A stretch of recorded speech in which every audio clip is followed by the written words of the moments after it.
नमस्कार दोस्तों, स्वागत है आपका बी वाइज बी इनोवेटिव में। दोस्तों, इस चैनल के माध्यम से अभी हम लोग एजुकेशन पर फोकस कर रहे हैं और एजुकेशन के अंतर्गत हम लोगों का जो सबसे मुख्य अभी जो टॉपिक है वो है बीपीएससी द्वारा आयोजित अध्यापक नियुक्ति परीक्षा और उसकी संपूर्ण तैयारी करने का हम लोग प्रयास कर रहे हैं। इसमें जितने भी विषय उसमें दिए गए हैं, जिसमें कि मुख्य रूप से हम लोगों का जो है वो जनरल स्टडीज और जनरल साइंस और उसके साथ साथ जो भी मुख्य विषय हैं, जैसे कि हमारा अनिवार्य विषय जो कि हिंदी और इंग्लिश है, इस सबों पर हम लोग फोकस करेंगे और इससे संबंधित जो नोट्स एवं एक्सरसाइज है वो सारे आपको प्रोवाइड किए जाएंगे। तो इसलिए इसकी जितनी अच्छी से अच्छी तैयारी हो सके उसके लिए हम लोग प्रयास करें। तो जैसे कि हम लोगों ने पिछले चैप्टर में आपको बताया था, वो थी हमारी सिंधु घाटी सभ्यता, एक महान सभ्यता, अपने समकालीन इतिहास की सर्वाधिक समृद्ध जो है सभ्यता के रूप में यदि सिंधु घाटी सभ्यता की चर्चा करें तो अतिशयोक्ति नहीं होगी, क्योंकि उस समय के सबसे समृद्ध और नगरीय सभ्यता जो थी वो सिंधु घाटी सभ्यता थी। और आज हम लोग चर्चा करने वाले हैं हमारी सभ्यता, जिसके बारे में हम लोग भली भांति जानते थे, क्योंकि 1921 ईस्वी में हम लोगों ने सिंधु घाटी सभ्यता के बारे में जाना था, लेकिन उससे पहले से भी हम लोग जिस सभ्यता के बारे में और जहाँ से अपना आरंभ मानते थे, और वो थी हमारी वैदिक सभ्यता। वैदिक सभ्यता महान सभ्यता है। वैदिक काल जो है वो महान है, खास करके जो ऋग्वैदिक काल है वो आप उसको बिल्कुल जो है महानता की श्रेणी में रख सकते हैं। वो एक महान काल था और वहाँ से हमारा आरंभ होता है, और आरंभ जो है उसी तरह से होता है जैसे कि सिंधु घाटी सभ्यता में हम लोगों ने देखा था कि एक नगरीय सभ्यता थी। तो अगर यदि हम इसकी सभ्यता को देखें तो उसकी शुरुआत कहीं न कहीं से हुई होगी, जो कि पहले ग्रामीण रही होगी, लेकिन हम लोगों को जो दिखाई पड़ा वो नगरीय सभ्यता के रूप में सिंधु घाटी सभ्यता नजर आया। लेकिन वैदिक सभ्यता जो थी वो मूलतः ग्रामीण सभ्यता थी। यहाँ से हम लोगों का आरंभ होता है पूरी तरह से जो है कबीलाई समाज, और उसके बाद जो है धीरे धीरे उसका ग्रोथ करना, ये जो है हम लोग वैदिक सभ्यता में देखते हैं। तो ऋग्वैदिक काल जो है वो मूल रूप से इसका जो कालखंड है वो 1500 ईस्वी पूर्व से 1000 ईस्वी पूर्व तक का था, और उसके बाद जो उत्तर वैदिक काल है वो हमारा 1000 ईस्वी पूर्व से 600 ईस्वी पूर्व तक था। तो ये हमारा कालखंड है इसका। और वैदिक सभ्यता के बारे में यदि हम लोग चर्चा करें तो जिस पर सबकी सहमति बनी, सर्वसम्मति से इसके बारे में जो है इनका मूल निवास स्थान जो है वो मैक्समूलर के द्वारा जो है कहा गया कि वो मध्य एशिया था, जो कि सर्वमान्य है, सब लोग इसको स्वीकार करते हैं। और इनके बारे में कहा जाता है कि ये सर्वप्रथम जो है पंजाब और अफगानिस्तान में आकर के बसे और उन्हीं से जो है इनका संपूर्ण भारत में प्रसार हुआ। तो ये एक महान सभ्यता थी, और भारत की जो वर्तमान सभ्यता है उस पर जो है पूरा जो प्रभाव है, पूरी जो छाप है वो वैदिक सभ्यता की है। तो इसलिए आप इस वैदिक सभ्यता को समझ सकते हैं कि हमारा मूल जो है भारतीय इतिहास का मूल जो है, भारतीय संस्कृति का मूल जो है, भारतीय सभ्यता का जो मूल है वो वैदिक सभ्यता है। तो इसमें हम लोग जो चर्चा करेंगे वो मुख्य रूप से जो कि ये ग्रामीण सभ्यता थी, और दूसरी बात कि इसका जो प्रशासन था वो किस तरह से कार्य करता था। उसके बाद हमारा वैदिक साहित्य है जो अत्यंत ही महत्वपूर्ण है और एक तरह से अनमोल है, और फिर हमारी अर्थव्यवस्था उस समय की कैसी थी उसके बारे में हम लोग इसमें चर्चा करेंगे। तो दोस्तों, सबसे पहले हम लोग देखते हैं कि वैदिक सभ्यता जो है ग्रामीण सभ्यता थी। इसमें मूल रूप से जो है कृषि और पशुपालन जो था, पशुपालन और कृषि पर जो था सबसे ज़्यादा जो है जोर दिया जाता था, और उसी पर जो है लोग मूलतः लोग ग्रामीण सभ्यता के लोग थे। तो फिर जो है वो खेती और फिर पशुपालन करना, ये सभी लोगों का मूल जो है कार्य था। और गाय का पालन, गाय को जो है अधन्या कहा जाता था कि नौ मारने योग्य, और इनका जो सबसे प्रिय पशु था वो घोड़ा था। और अगर यदि हम लोग कृषि में देखें तो वही जो गेहूँ, यब को जौ बोलते हैं उस समय, तो ये सब जो है मूल रूप से हम लोगों का खेती का कार्य जो है कार्य होता था। और इसके बाद यदि हम इसके प्रशासन को देखें तो प्रशासन की एक व्यवस्था जो है वो उस समय तक बन चुकी थी। वैदिक सभ्यता में सबसे खास बात यह है कि उस समय एक प्रशासनिक ढांचा जो है वो तैयार हो चुका था और वहीं से भिन्नता भी स्पष्ट हो चुकी थी कि अगर देखें कि यहाँ पर दो तरह की संस्था हुआ करती थी। एक को सभा कहते हैं, दूसरे को समिति कहते हैं।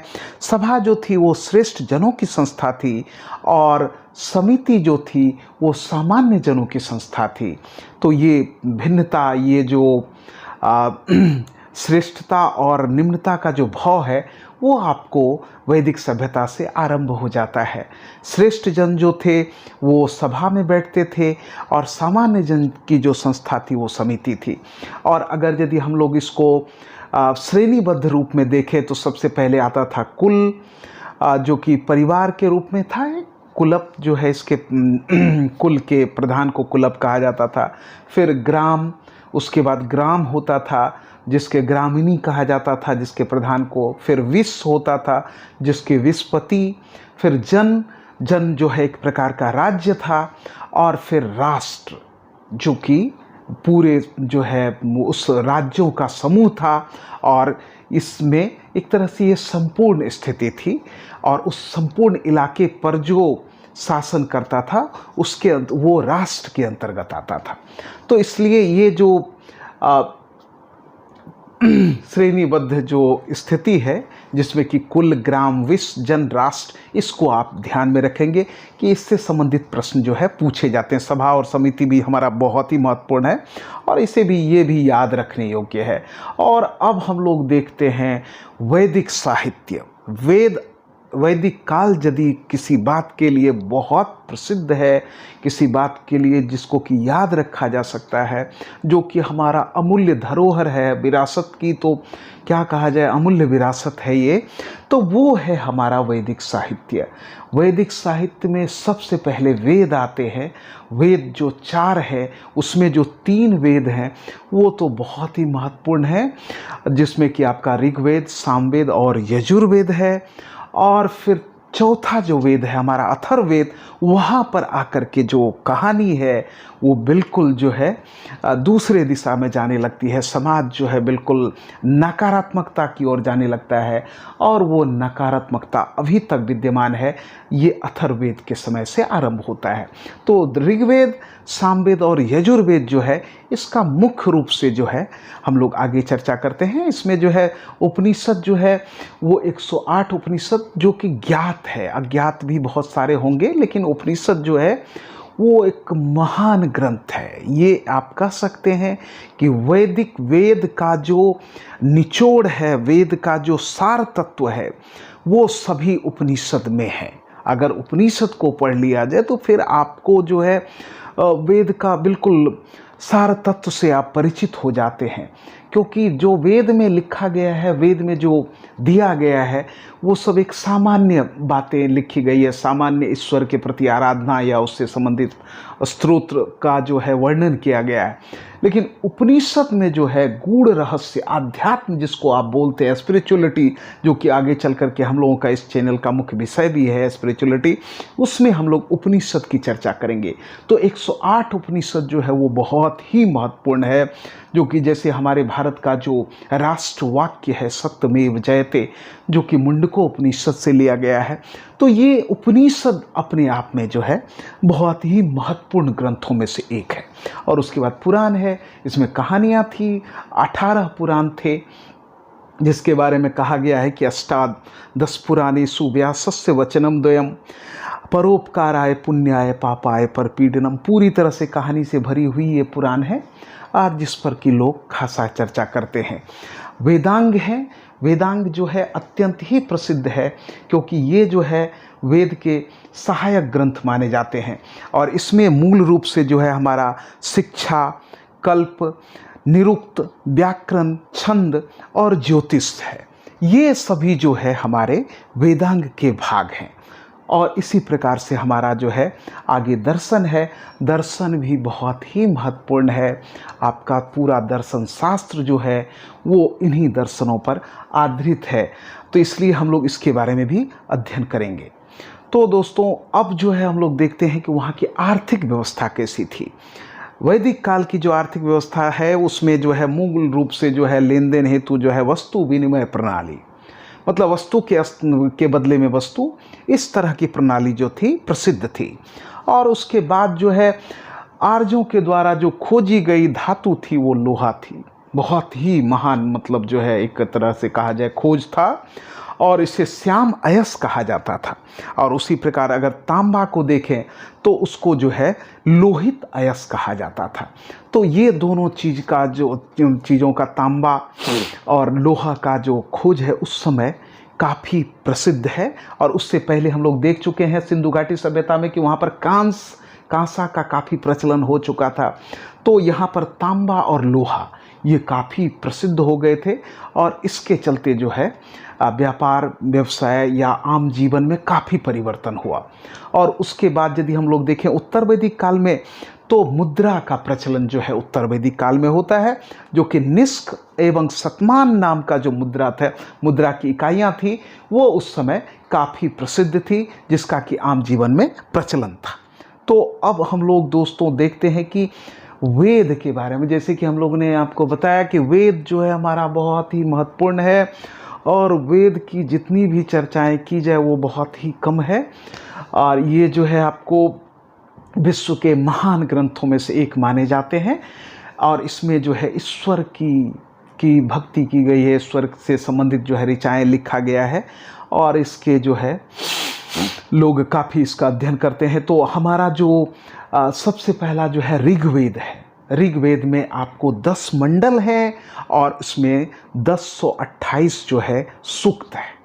तो ये चीज़ आप याद रख सकते हैं। 10 मंडल हैं, 10वें मंडल में जाकर के जो है 4 वर्णों का जो है वर्णन होता है, और 9वें मंडल जो है सोम को समर्पित है।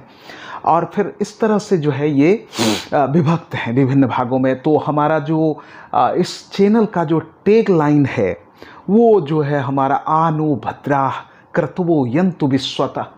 तो ये भी जो है आपको इसी से लिया गया है। जैसा कि आप देख सकते हैं कि इसमें जो है हमारा आनो भद्रा क्रतुवो यंतु विश्वतः, अर्थात अच्छे विचारों को, कल्याणकारक विचारों को चारों ओर से हमारे पास आने दें। Let's noble thoughts come to us from all directions. तो ये जो है ऋग्वेद के पहले मंडल के 89वें सूक्त के प्रथम श्लोक से इसको लिया गया है। तो इस प्रकार से हम दो लोग देखते हैं कि ऋग्वेद जो है अत्यंत ही महत्वपूर्ण ग्रंथ है ऋग्वैदिक काल की, पूर्व वैदिक काल की जानकारी प्राप्त करने हेतु। और इस ग्रंथ में जो है तात्कालिक समाज के बारे में वर्णन किया गया है। समाज में कोई भिन्नता नहीं थी, स्त्री पुरुष सभी एक समान थे, सभी को एक समान अवसर प्राप्त था, कर्म के आधार पर सारी व्यवस्थाएं थी, और जो जिस प्रकार का कर्म करता था उसको उसी तरह के जाति से जो है विभूषित किया जाता था। तो ये सारी बातें जो थी ऋग्वैदिक काल में थी, बड़ी ही संतुलित व्यवस्था थी, और जिसको हम कह सकते हैं कि उस समय की व्यवस्था बहुत ही अच्छी थी, और जो कि निरंतर आगे बढ़ते हुए जो है उत्तर वैदिक काल में आकर के वो पूरी तरह से जो है पतन की ओर अग्रसर हो गई। तो ये बातें जो है हम लोग ऋग्वैदिक काल और उत्तर वैदिक काल में ही देख सकते हैं कि एक तरफ जो था हमारा काफ़ी उत्थान था, और उत्तर वैदिक काल में आकर के वो पतन की ओर अग्रसर हुआ, और वो जो पतन था वो अभी तक विद्यमान है। तो अब जो है हमारा सामवेद है। सामवेद जो है संगीत से संबंधित ग्रंथ है ये। और अगर आप गीता में श्री कृष्ण को देखें तो श्री कृष्ण कहते हैं कि मैं वेदों में सामवेद हूँ। तो फिर आप समझ सकते हैं कि इसकी महत्ता को। संगीत से संबंधित ये महान ग्रंथ है, जिसमें कि संगीत के समस्त प्रमुख आयामों का जो है वर्णन किया गया है, और इसके साथ साथ जो है देवताओं की स्तुति भी की गई है। और इसके बाद जो है हमारा यजुर्वेद है। यजुर्वेद मूल रूप से यज्ञों की विधियों से संबंधित ग्रंथ है, और इसमें यज्ञ की विभिन्न प्रकार की यज्ञों और उसकी विधियों के बारे में विस्तृत विवेचना की गई है। तो इस प्रकार हम देखते हैं कि हमारा ऋग्वेद, सामवेद और यजुर्वेद है। और अगर हम लोग देखें अथर्ववेद को, तो यहाँ आकर के जो है कहानी हमारी पूरी तरह से पतन की ओर अग्रसर होती है। हमारी सभ्यता जो है वहीं से वहाँ से पतन होना हमारी सभ्यता का आरंभ होता है। जो निकृष्टता, जो नकारात्मकता आज तक जो है हमारे समाज में विद्यमान है। तो अथर्ववेद काल में जो है जो पहले जो है कर्म के आधार पर जो विभाजन था वर्णों का, वो यहाँ पर जन्म के आधार पर हो गया, जो कि सारी बुराइयों का जड़ हो गया। और फिर सब कुछ जो है वहीं से खत्म समाप्त होना शुरू हुआ। हमारी संस्कृति धीरे धीरे पतित होती चली गई। हमारी सभ्यता जो है वो पतन की ओर अग्रसर हो गई। समाज में विभिन्न प्रकार की कुरीतियाँ, पाखंड और फिर जो है जादू टोना, वशीकरण, जितने भूत प्रेत, जितनी तरह की बातें हैं वो आपको अथर्ववेद में मिल जाएंगे। तो फिर आप देख सकते हैं कि अथर्ववेद का जो है क्या कॉन्सेप्ट था और इस कॉन्सेप्ट से समाज कितना आगे बढ़ सकता था या कितना पीछे जा सकता था, ये हम लोग स्वतः समझ सकते हैं। तो एवं प्रकार से अथर्ववेद जो है वो उत्तर वैदिक काल के भारत के बारे में बताता है और वहाँ से जो है हमारा उत्तर वैदिक काल, वही सभ्यता जो है कमोवेश जो है अभी तक विद्यमान है। वो उसमें कोई परिवर्तन नहीं आया। जो व्यवस्था ऋग्वैदिक काल में थी, अगर वो रहती तो एक बहुत ही महान सभ्यता और संस्कृति का जो है निश्चित रूप से विकास होता, लेकिन वैसा हो नहीं पाया। तो अब हम लोग देखते हैं दर्शन के बारे में। जैसा कि हमने आपको बताया कि वेदांग जो है 6 हैं, उसी प्रकार से हमारा दर्शन भी 6 है। तो सबसे पहला हमारा दर्शन है योग, जिसके जो रचनाकार थे वो पतंजलि थे। फिर सांख्य दर्शन है, जो कि जिसके रचनाकार जो थे वो कपिल थे। न्याय के गौतम। पूर्व मीमांसा जो है वो जैमिनी द्वारा रचित है। उत्तर मीमांसा वादरायण के द्वारा रचित है। और वैशेषिक जो है वैशेषिक कनाद के द्वारा जो है रचित है, जिसमें कि हम लोग परमाणु के बारे में जो है बहुत पहले ही अध्ययन कर ली गई थी। तो आप समझ सकते हैं कि योग भी उतना ही प्रमुख है। हमारा सांख्य दर्शन जो है बहुत ही प्रमुख है। आप यदि गीता के 2वें अध्याय को देखें तो उसमें जो है भगवान श्री कृष्ण जो है वो सांख्य दर्शन की चर्चा करते हैं। और फिर जो है न्याय गौतम के द्वारा रचित है। फिर पूर्व मीमांसा, ये मीमांसा जो है वो पूर्व मीमांसा और उत्तर मीमांसा है, जो कि जैमिनी और वादरायण के द्वारा रचित है। और फिर वैशेषिक जो है वो कनाद के द्वारा जो है रचित है। तो एवं प्रकार से हम लोग देखते हैं कि वैदिक सभ्यता जो थी एक महान सभ्यता थी। और इसमें जो है ग्रंथों की जितनी भी रचना हुई वो आज के संपूर्ण विश्व के इतिहास में इतने ग्रंथ कि एक एक ग्रंथ अनमोल है अगर उसका सही ढंग से अध्ययन किया जाए। खासकर जो उपनिषद है वो हमारा जो है बिल्कुल अमृत के समान है अगर यदि उसका सही ढंग से अध्ययन किया जाए। और गीता जो है उसी उपनिषद का निचोड़ है, जिसको कि आप कभी भी अध्ययन कर सकते हैं। तो एवं प्रकार से हम लोग देखते हैं कि वैदिक सभ्यता जो है वो ग्रामीण सभ्यता थी। और इसमें जो थे मूल रूप से जो है एक सामाजिक जो स्थितियां थी वो बिल्कुल ग्रामीण ही थी। पशुपालन कृषि जो था मूल रूप से लोगों का था। और यहाँ के जो थे देवता जो थे वो मुख्य रूप से जो थे इंद्र, अग्नि और सोम देवता जो थे ये मुख्य रूप से प्रसिद्ध थे। और नदियों की बात करें अगर तो ऋग्वेद में जो है नदियों की चर्चा जो है गंगा का 1 बार चर्चा हुआ है, यमुना का 2 बार चर्चा हुआ है, सिंधु नदी का कई बार चर्चा हुआ है। और सबसे ज़्यादा चर्चा जो है वो सरस्वती नदी का था, जो कि सबसे प्रमुख नदी के रूप में मानी जाती थी। देवताओं की अगर बात करें तो जिस प्रकार से इंद्र, अग्नि और सोम पूर्व वैदिक काल में थे, तो उसी तरह से उत्तर वैदिक काल में प्रजापति जो है बहुत बड़े देवता के रूप में जो है अवतरित होते हैं। तो एवं क्रम से हम लोग देखते हैं कि दोनों काल में जो है समाज धीरे धीरे आगे बढ़ता गया, लेकिन जो है वो पतन की ओर आगे बढ़ता गया। फिर उसके बाद जो है ऋग्वैदिक काल, उत्तर वैदिक काल के बाद जो नई सभ्यताएं आई, महाजनपद काल आया, फिर मौर्य काल आया और फिर गुप्त काल आया। फिर उसके बाद जो और सब भी जो कालखंड आए तो उसमें जो है स्थिति में परिवर्तन होता रहा। लेकिन उत्तर वैदिक काल का जो प्रभाव था वो तब से लेकर के आज तक हमारे समाज में दृष्टिगोचर होता है। ये अत्यंत ही दुर्भाग्यपूर्ण रहा, लेकिन फिर भी हमारी वैदिक सभ्यता अत्यंत ही महत्वपूर्ण है और इसका अध्ययन किया जाना चाहिए। हम लोग जितना इसका अध्ययन करें उतना ही अधिक से अधिक जो है हमें इससे संबंधित जो भी प्रश्न आएंगे उसको आप बना सकते हैं और उसका जो है हम लोग विशद अध्ययन कर सकते हैं। हम नोट्स के माध्यम से आपको इसके बारे में और भी जानकारी देंगे और आप लगातार इसमें संपर्क बनाए रखें। इसको बार बार सुनिए, जितनी बार आप सुनेंगे उतना ही आपके ज्ञान में अभिवृद्धि होगी। दोस्तों,